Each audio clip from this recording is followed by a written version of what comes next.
Testing 1 2 3. Testing 1 2 3.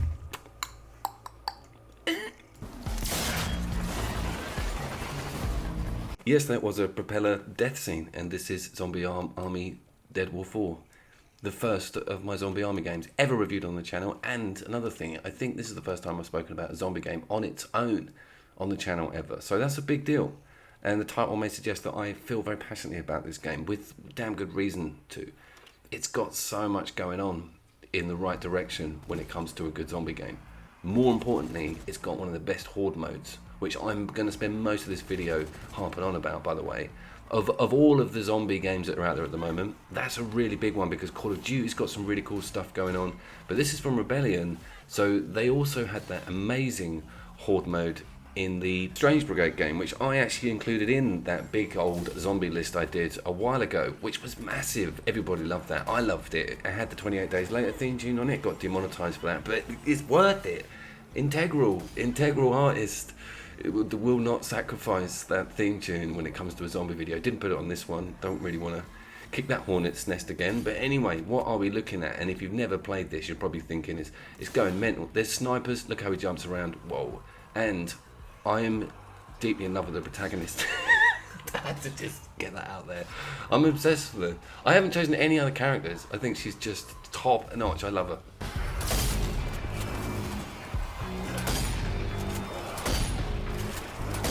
This game isn't new. It's 3 or 4 months old, and it's not full price. I think it's around $30, and it really does push on the zombie Nazi vibe like so well. It's the best of all of the Nazi zombie games, and it's going up against some massive hitters, especially the older Call of Duty 4, which I held very close to my heart because it had the split screen on it.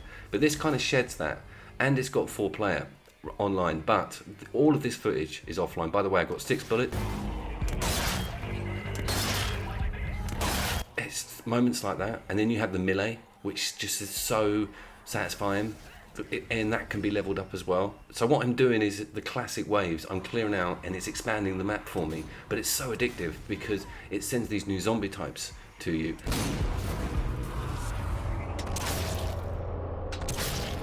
And gives every weapon this beautiful little either slow down mechanic or some sort of targeting mechanic when you get a bunch of kills with it. So it's got this amazing rolling reward system with all of the guns. This even goes for your standard pistol. Has a cool Deadeye mode on it. I'll show you that in a second. Look at this. She's amazing, right? I know you're all in agreement. Now, this is weird. I want to show this. I'm going to get all Romero on you now.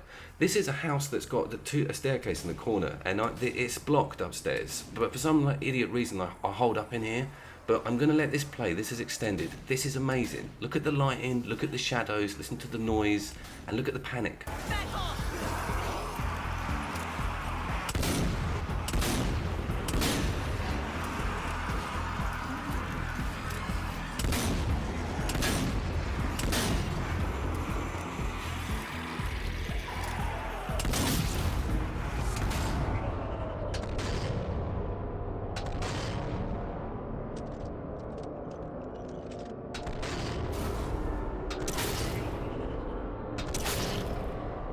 So that's a chemical like bomb that's been thrown at me, which hinders my vision and does disrupt my special as well, so it's quite significant.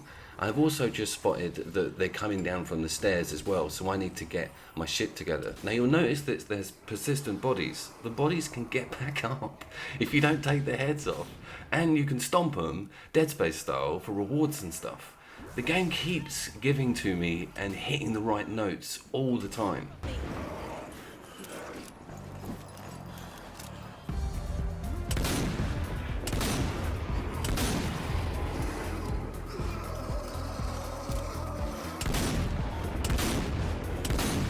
I'm also rewarded with cool gifts and stickers and stuff, not patronisingly either. I've put quite a lot of time into this game, not enough time into the campaign, but loads into the Horde mode, and it hasn't restricted me at all with content because I've not gone near the campaign. The Horde mode's completely standalone, and it's awesome.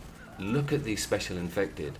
Look at his uniform, the swastika on his silver helmet, how that gets smashed to pieces as I'm in the shotgun slowdown.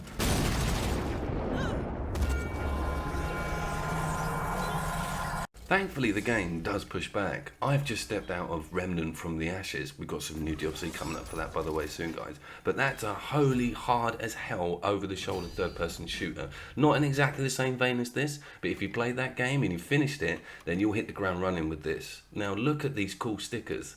Look at all the cool Nazi officer generals. There's suiciders. There's even rivermen. They've got their own like nuances. I love this shit, and it made me just go onto YouTube and start watching Himmler crypt documentaries and stuff because I'm just like, yes, the law, bring it. It really caters for that. I'm weird, I know.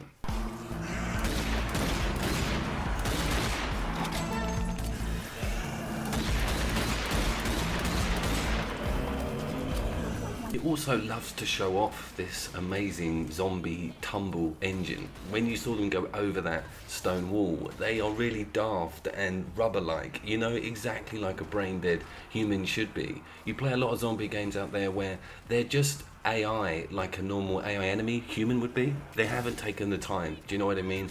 But these guys are stupid, but I love it. There's also quite a lot going on with the drops. There's supply drops that come after the waves, and there's also new areas to visit. These are really important. There's loads of traps everywhere, and you've got some really intuitively amazing, funny weapons to take advantage of, including like trench guns that have got like electricity fields on them. I was using this thing called the Preacher just then, which is like a blunderbuss. There's the pistol special. That is totally Red Dead, but it's cool. It's great to have it in a zombie game. Does this stand up against the Strange Brigade? Yeah, man. If you took my advice and played that and loved what you were doing in those Horde modes, it is this same template and it's amazing. And I tell you another thing, you get a performance option at the beginning, and I've gone for frame rates over graphics. I think I have, yeah, pretty sure, because I want that smoothness.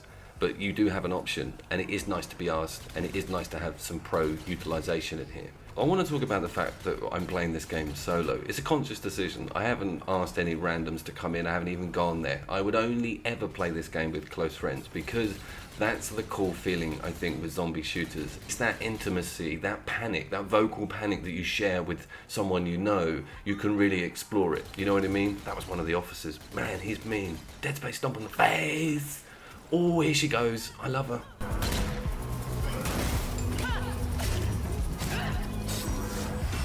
So for the money and for what I've played on a single player level and for all the Horde stuff I've stuck with, I think it's totally worth it. In actual fact, this video was supposed to be this game up against and when I put World War fucking Z, no. This game is well ahead of that stuff.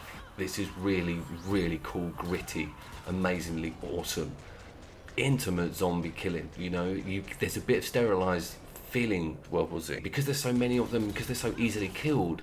It doesn't have that impact. These guys all have a bit more meat to them.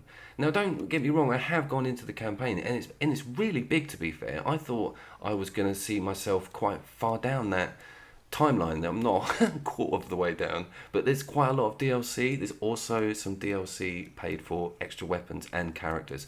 Not gone near them, haven't felt the need to because of my unhealthy obsession with the character I am playing, but I don't know, I don't think that's too cool, but that reflects on the cost of it. It is not a full price game, but it's so recommended, and it is, for me, it's 2020's best zombie game by a long stretch. We have to go back quite far in the Call of Duty series, or even look at a Left 4 Dead game to get, you know, this sort of quality again.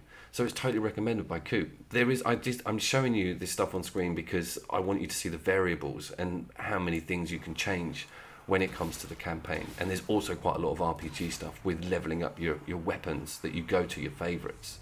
But the issue with me is I've come up to a section that I'm pretty sure is designed for a bunch of people to be doing. I've got to protect this generator. Man, they send everything in. They give you loads of landmines and stuff to prep, but it just feels like someone should be up there, there's a milligun up there, just sort of spraying them for me. But anyway, as always, oh, your headphones used it daily.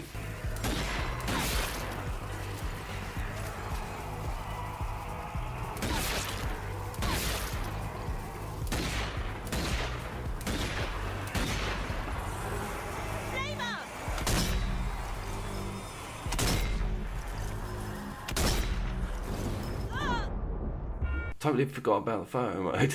And to say thank you and hello to all my new people. Yeah, it's been quite a lot of people clicking the odd button, so thank you. And more couch co-op, don't worry.